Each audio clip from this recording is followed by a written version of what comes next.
From the John C. Hinch Production Arts Studios in Peoria, Illinois, VideoMax Limited presents Midstate Magazine with your hosts, Montel Hardy and Marcella Gillen. News with Jake Schultz, Gabrielle Balzell, and Ashley Edlin, and your Midstate reporting team.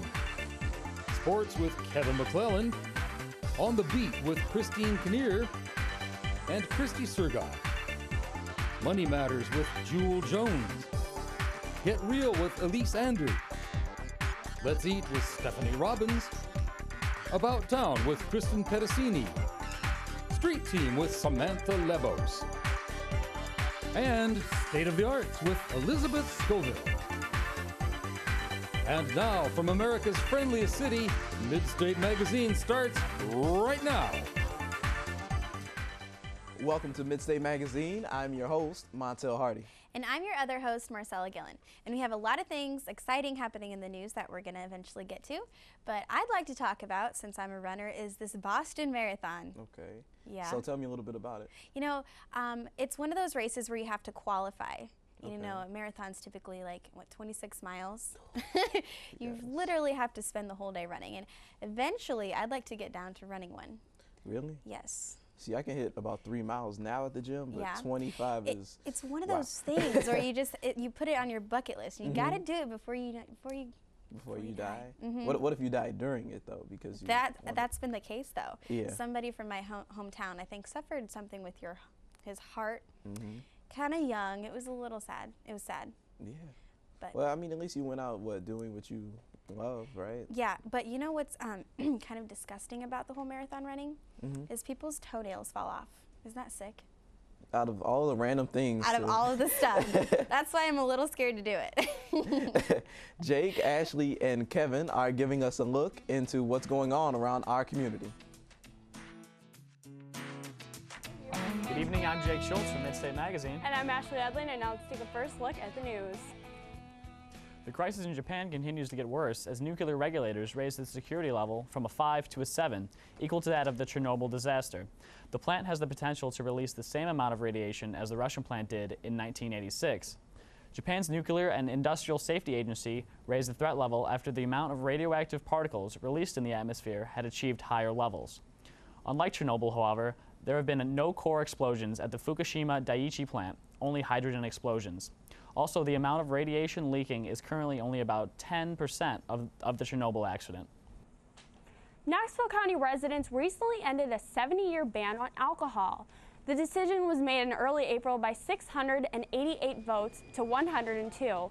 Allowing alcohol to be sold in town will bring money into Knoxville instead of the areas surrounding it. It could also bring a grocery store to town. Those opposed say alcohol sales will bring more traffic into town. However, businesses will not be able to sell alcohol right away since the Knoxville City Council needs to establish a liquor ordinance. The Warehouse District in downtown Peoria will receive $1 million from the U.S. Transportation Secretary Ray LaHood's office. The $1 million is part of a larger $10 million grant, but has been included as a potential budget cut in Congress. The money was received through a Transportation Investment Generating Economic Recovery grant, and repairs to the side streets in the Warehouse District are the focus of the renovation project. Washington Street is one of the main areas that the grant is focusing on to increase the infrastructure of the area. Officials say that by improving the roads and sidewalks, this could help to turn around currently vacant warehouses and apartments. The city of Chicago lost its opportunity to house a former NASA shuttle. The Alder Planetarium in Chicago was one of several institutions in the running to house one of the 4 NASA shuttles: the Discovery, Atlantis, Endeavour, and Enterprise. The shuttles instead went to museums and science centers in New York, Florida, Los Angeles, and Washington, D.C. A shuttle flight simulator located in Houston will move to the Alder Planetarium. The flight simulator has trained every astronaut from the United States space program. The Communications Department has started their application process for the 2012 Summer Olympics. Corey Spencer has more. For years, the Slane College of Communication and Bradley University have been supplying students with great opportunities. Bradley University and NBC may have given the greatest opportunity yet. Senior Tara Jabari talks about an internship with Olympic proportions. I applied to be an intern for the London 2012 Summer Olympics as a production assistant or a runner. Those are 2 of the 3 positions available. Bradley University joins a select group that is allowed to apply for the internships. NBC only works with 5 other universities in the country for many years, and Bradley was trying to get into becoming the 6th one, and it succeeded. Tara hasn't been accepted yet, but she's well on her way. I think it's like 80 people applied and 40 people got a letter for the second stage, which is, I'm one of those people. And the second stage is NBC is actually coming to Peoria and to Bradley University to get interviews. And we'll have a group interview, and then we'll have our own individual interview. Sports communication major Aaron Wells hopes that this is a springboard for future employment. I hope to get out of it future connections for the Olympics. You know, that's a major event that everybody tunes into from all across the world. Aaron says he's confident he will get the position. If and when I get there, I want to be able to just like sit in the middle of the field and just put my hands up, because the Olympic field is so huge and you have stands all around you, fans everywhere. I just want to be able to sit in the middle of the spot and just put my hands up. For Midstate Magazine, I'm Corey Spencer. Administrators at a Chicago public school have banned lunches brought from home. Little Village Academy came to the decision after the principal noticed unhealthy children's food from home. The school wants to offer its students healthier options, but most of the students say the food tastes bad. Little Village is also concerned about the cost of a school lunch pass. Students and their families are trying to overrule the ban. Bradley's softball team started early this year with their games and practices. They spoke to Lenata Cunningham on how they felt their season is going. After a long season of being off, Bradley University's women's softball team are out to play on the field. Coach Amy Haynes and player Kay Singler will give you their experiences.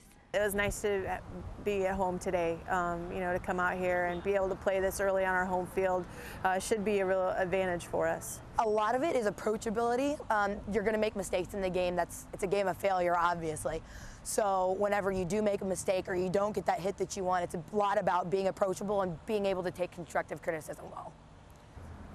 I think our team strength, one of them is our teamwork. You know, I think we need a little bit more spitfire to us, though. You know, I mean, sometimes when you like somebody so much, you don't tell them the honest truth. We have a lot more communication, a lot more dedication and hard work than we've had in the past. From a teamwork standpoint, we just got to worry about or focus more on our communication and how we interact with each other on the field and take each other. You know, I think the other part of it is just mentally we're a pretty young team. And not just in age, but I think just a matter of getting out there and having depth in our starters. We don't really have that, and so we need to get stronger in our mental side of the game. I think we're in the right direction. The first 5 innings were solid for us. I thought we did, pitchers threw really well. We started off hitting the ball really well. Our defense may have been a little bit shaky, but once we hit that 5th inning, they had the momentum, we didn't. So, I mean, a loss is a loss. It's never good, but you learn from it. We just keep coming out here day after day and getting after it. That's all you can do, you know, and hopefully the tide will turn and we'll catch that lucky break, and, you know, the hard work will pay off. From Midstate, I'm Lenata Cunningham. Now here's Kevin McClellan with sports. The Peoria Rivermen have made the AHL playoffs for the 3rd time in franchise history. In a strange twist of fate, they'll face off against the Houston Aeros, who have beaten the Rivermen in their 2 previous playoff appearances in 2006 and 2009. Despite that dubious history, the Rivermen are 4-1-0-1 against the Aeros this season, but they haven't faced them since February 13th. The team will play the first 2 games of the best-of-7 series in Houston and will return to Peoria for the next 2 games. Game 3 will be Monday, April 18th at 7:05 p.m. Game 4 will be Tuesday, April 19th, also at 7:05 p.m. If necessary, Game 5 will also be in Peoria, but Games 6 and 7 will be back in Houston. Tickets for the games in Peoria are on sale at the Civic Center box office, online at rivermen.net, or by calling 309-676-1014. The Bradley men's tennis team continued to stay strong throughout the season by picking up their first Missouri Valley Conference win over Creighton, evening their Valley record at 1-1, with an overall record of 14-7. Freshman Hamish Warasing and Justin Abrams both won their 20th doubles match of the year, the first Bradley players to hit 20 wins since the 1989-1990 season. The Braves will wrap up their regular season with 4 straight home matches at the Markin tennis courts on Bradley's campus. Every semester, the Slane College of Communication and Fine Arts hosts the Robeson Lecture. Dr. Paul Gulliver introduced this semester's speaker. A sports writer of great acclaim, Mr. Dave Kindred has reported and written for magazines and newspapers for 50 years, traveling all over the world. Despite recent changes in the media, Mr. Kindred spoke in defense of journalism. You know, I think it's an important part of our culture. Newspapers are in, dire straits. Newspapers are struggling to survive. Newspapers may go away, and I don't really care if newspapers go away as long as journalism stays. Kindred also spoke of some of his most memorable moments as a sports writer, including when he went into bed with boxing champ Muhammad Ali for a story. They'll come in here. So I go into the bedroom. He's got the sheets pulled up to his neck, pulled up to his chin. I still can't hear him. He lifts the corner of the sheet and says, "Get in." Well, I don't know what you do if the heavyweight champion of the world gives you an order, but I obey. So I got in bed with him. And one of us had on clothes. That was me. And so then I interviewed him. Dave Kindred has been following sports all his life, either into the bedroom or into the locker room. So it was great for the students and other attendees to hear his stories and learn from his experience. Kindred's passion for journalism was evident throughout, and we can hope that he passed some of that passion on to the future generations of writers in attendance. That's all for sports. Back to you, Ashley. Thanks, Kevin. Paying bills is a pain, but no matter who you are, you have to pay them. In Jerusalem, however, they found this out the hard way. One of the holy sites, the tomb of Moses Maimonides, has a debt of over $11,000 for their electric bill. However, no payment was made, and the tomb now has no electricity. Until the rabbis can pay the bill, the tomb is closed for nightly visitors.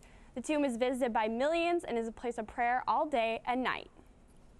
I guess someone's got to turn the light off when they're done done at night or something. No. Oh, man. Well, that's all for the news. I'm Jake Schultz. And I'm Ashley Edlin. And I'm Kevin McClelland. Have a good evening and join us again next week. Thanks, guys. Now, what is your opinion about the news story about them banning the home lunches that the kids bring from their home when the parents pack them? See, I think that's kind of wrong because growing up, I was against, school lunches anyway, because when you go to the cafeteria, there's never really anything that great. Yeah, and it's not all that healthy for you at sometimes. I know there's been a lot of regulation trying to improve the healthy foods that are available for the kids, but most of the time, you're not going to find the healthiest stuff. It's going to be real interesting to see how this plays out, because basically what they're saying is parents don't have a right to kind of feed their kid what they want for lunch. It's the parents. So they're slowly taking away rights. I know for sure Congress or Senate was actually trying to make a move to kind of put a ban on spanking, so you can't spank Michelle Obama, kind of her program was just to get the obesity rate down, and she would go to schools and promote healthy foods. Yeah. But Sarah Palin spoke out against that and said it was too much government regulation, and she went to each school and would bring a dozen or so of cupcakes and say, "Here, kids, don't let the government tell you what to eat. You eat what you want when you want. It's not the government's right to step in there." Yeah, sometimes and that's what Republicans generally are. Not anti, but less government. Please, less government. But if it makes you better and more efficient, because we're slowly becoming the most lazy and unhealthy country, it's okay. Yeah, it's out there. And you always have a choice. You don't have to eat cafeteria food. Yeah, no, and I knew kids when I was in school, middle school, that they would really bring school lunches every day, and it wouldn't necessarily be unhealthy per se. Gotcha. Well, we have a special report for On the Beat with Courtney Shattuck. She managed to get up close and personal with music artist Kelly James.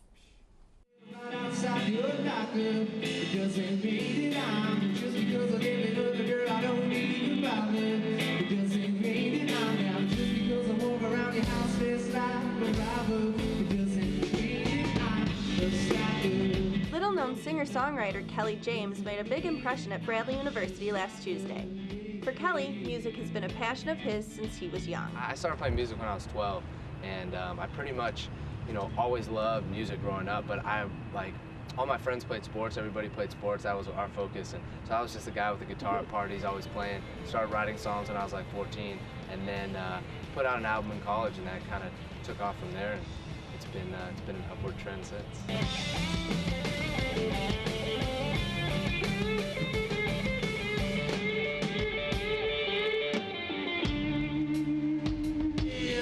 His music styling is unique, covering a lot of different genres. two things, like rock and rap, which kind of brought me over into like Sublime and Green Day and bands that were sort of mid-90s that were kind of playing more in the pop genre, and then you know, got me into like singer-songwriters, starting with like Dave Matthews, Ben Harper, into Jack Johnson, John Mayer, Mraz, all those guys that played guitar, sang, wrote their own music, toured, did it all. So it's a little bit of influence of everything, and that's kind of how I sort of, you know, kind of get my style. For Kelly, he's living the dream. He's doing exactly what he loves. I would say music would be the thing. There's really nothing else I ever wanted to do. When I was 16 years old, I went to a concert at the Fillmore, saw one of my favorite bands at the time, and I just, you know, I was looking up on stage and I was like, I just want to do what that guy does. I don't care what I need to do to get there. I just want to do what that guy does. And I guess you could say I'm doing what that guy does. To you, girl, I'm standing on a rooftop, calling out to you, girl. To you, girl, I'm standing on a rooftop, calling out to you, girl. To you, girl, I'm standing on a rooftop, calling out to you, girl. For Midstate Magazine, this is Kelly James. Peace out. Thanks, Kelly. Now, the crowd absolutely loved him. He appealed to a lot of people. Now, did you say you actually attended there?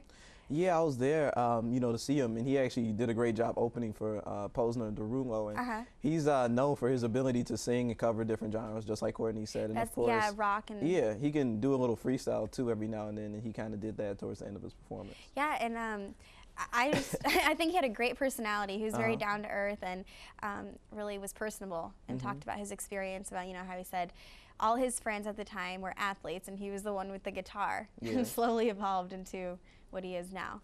Well, it's good to know that, you know, he just wasn't that guy with the guitar. Maybe he's just, you know, getting better, you know, so he'll be remembered as more than that guy who didn't play football, but that guy who... No, he was great. Like when they zoomed up on his guitar, his fingers were everywhere and he's got the voice to accompany his talent.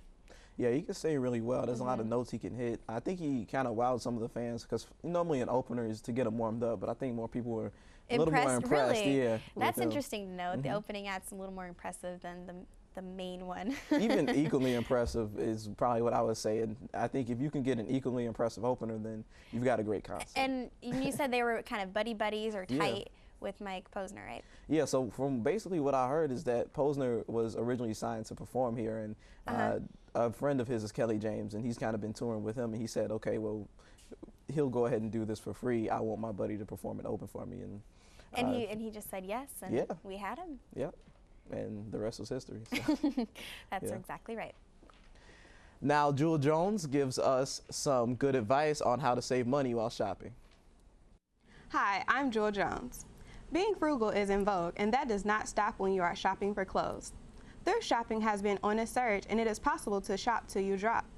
In fact, the Association of Resale Professionals said that sales between 2008 and 2009 increased almost 13%. In Central Illinois, finding a thrift store is just as easy as finding your nearest shopping center or Goodwill. Goodwill, for example, offers gently used clothing along with household items. The proceeds are used in a variety of ways, notably to fund job training programs that Goodwill offers to people with special needs. By being a thrifty shopper, you can be the envy among your friends, coworkers, and family. Not only are you turning heads with an awesome outfit, but you're turning heads because you saved money and gave back to the community. With Money Matters, I'm Jewel Jones. Thanks, Jewel. Now, the thrift shop, I've never been to one, but I mean, in today's economy, with how it's going, it's a great way to save money.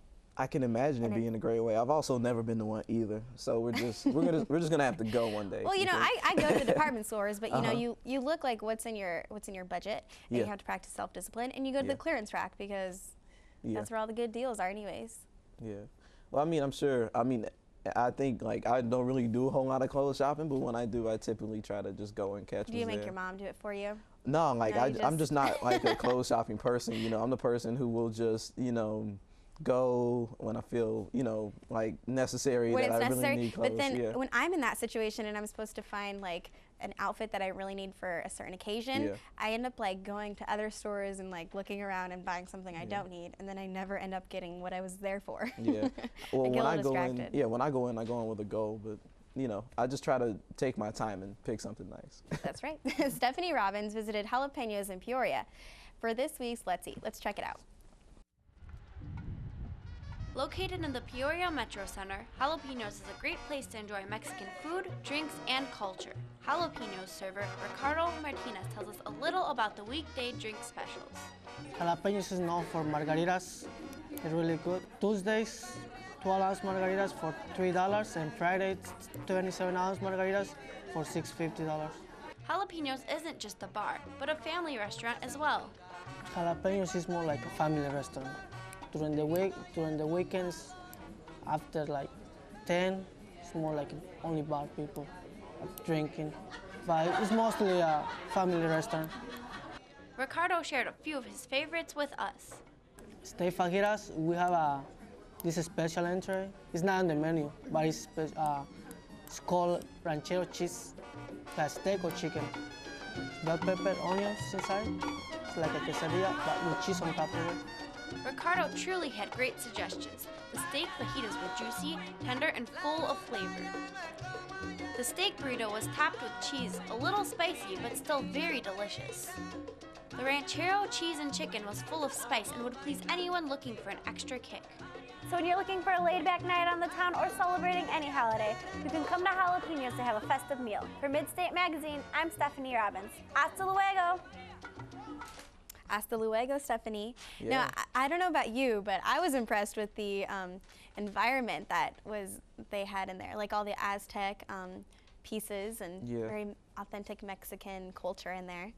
I think that's very interesting too. Is they kind of like teach you and show you a lot of things, and it's been my experience with a lot of different restaurants. If you go to like Chinese restaurants, for and in they addition expose to you to like their culture, and a lot of interesting art is shown. And oh it yeah, makes it fun. and if I sit down at a Mexican restaurant, sometimes like for the first 5 minutes, Yeah. I'm just busy checking out like what's going on around it, because a lot of the stuff is handmade, and it just kind of brings me back, and I like to just. I don't know. I mean, my mother is from Mexico, so she's always kind of teaching me about how they make them or what's artsy. Well, that's good though, because think of it this way: in addition to it being artsy, it kind of passes time between after your order Ordering and when you're your food. hungry. Yeah. Oh my gosh, that food looked amazing. It did. Once again, I envy Stephanie. She gets Would to you have ever that try? great food I every mean, week. how's your hot tolerance? Are you able to eat a lot of jalapenos? I can take some hot food. I'm really a person who has to have a taste for it, but every now and then it just doesn't bother me. I'm not huge on hot sauce. We though. once hosted a jalapeno eating contest at my house. Yeah. My mother won that one. Wow. No surprise. A contest. Experience She always enjoyed wins, it. huh? Elizabeth Scoville never has to be the last in line. Check out who she's met on this week's State of the Arts. Hello, welcome to State of the Arts. I'm your host, Elizabeth Scoville, and today we have Last in Line, an alternative rock band from Peoria, Illinois. Joining us now is Corey Blankenship. Thank you for joining me, Corey. Thanks for having me. So tell me a little bit about the band, where you guys came from, and what you do. Well, we formed back in 2002, so it's been almost 10 years now, and through a lot of member changes, we finally found our calling, and still looking for a front man, but I think we've got, for the most part, a good lineup. Great. We made 3 albums now, going on another EP, so. Wow, that's really awesome. So what are some of your band's influences? It was basically a long time ago. We were really into the old classic punk rock movement, Blink-182, all that. We kind of angled more towards A Day to Remember and 4 Years Strong, kind of the underground Warped Tour type band stuff. That's cool. Do you have any performances coming up? We actually got April 28th at the Brass Rail, and I think one on June 4th. Excellent. Well, good luck with those. Thank So where are you going to be performing tonight? Right here with Kyle. I believe it. Unfortunately, our drummer couldn't make it, but we're going. All right. Well, whenever you're ready, go ahead and All right. get playing. Thanks a lot. Mm-hmm.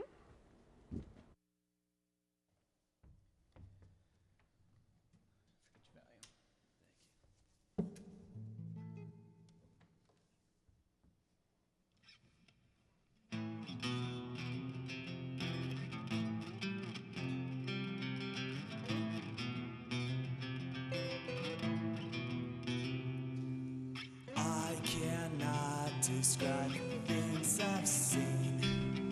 Reality and self-consciousness, the presence in between.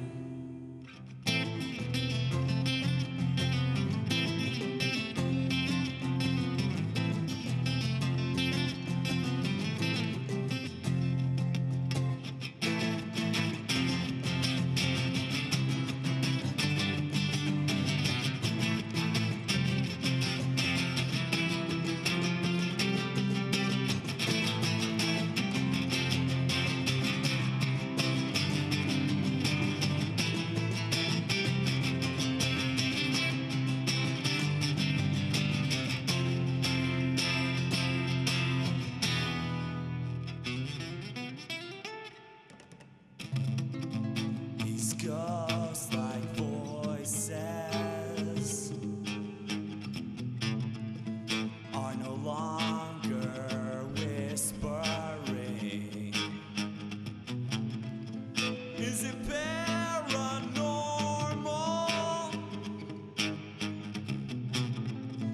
or paranoia inside of me? As I embrace this critical time in my life, I remember the face of the ghost that remains in my mind.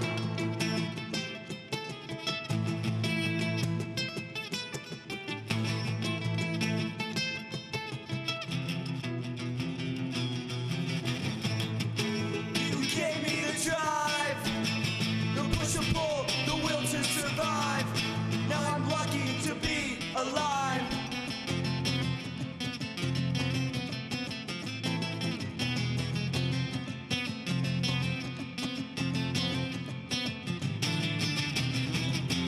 Through the void, I reminisce words from a character. I won't let you die like this. Point me in the right direction to save my life. Point me in the right direction. I was bruised and broken.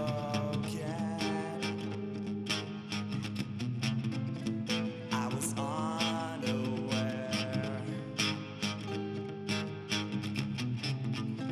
of all my surroundings and whoever else was there. Till this very day, I can still remember the way you took my hand and led the way. 'Cause I grasped for air, but all I could say, please point me in the right direction to save my life. Please point me in the right direction.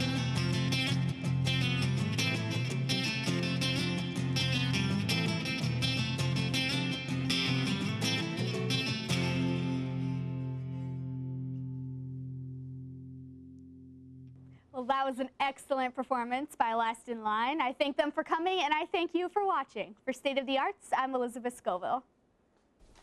Thanks, Lizzie, and thanks, Last in Line. I was impressed with their performance. Me too. I think the lead singer is actually really good. I don't know how they would have sounded with the drummer, Yeah. but by themselves, I was impressed. Just like the duo, it was kind of a deep movement of And they're on the same page with guitar too. They're both hitting the same notes at the same time. So that's a lot of practice. You know, we were discussing earlier, and we came to the conclusion that they reminded us of like Linkin Park, just kind of the way they. Yeah, the way they sound. In a little bit. Yeah, and that's a good thing. I'm sure they love to hear that because that's a very successful band. It is. So. One of my favorites, actually. Good. So hopefully, this group will be one of your favorites too down the road. Yeah, so I'm looking forward to hearing some of the performances and all that. Maybe buy that next CD that comes out too. Yeah, do they have CDs coming out? Hopefully at some point they'll, Yeah, every band should really promote, but nowadays with all this downloading, yeah, downloading CDs to, have kind of gone out of style a little bit. We actually, I just discussed this, and they had some some cases where they charge like thousands and thousands of dollars just because you downloaded a couple of songs. Gotcha. That's why you get the CDs iTunes gift card. For Midstate Magazine, I'm Montel Hardy. And I'm your other host, Marcella Gillen. Join us next time.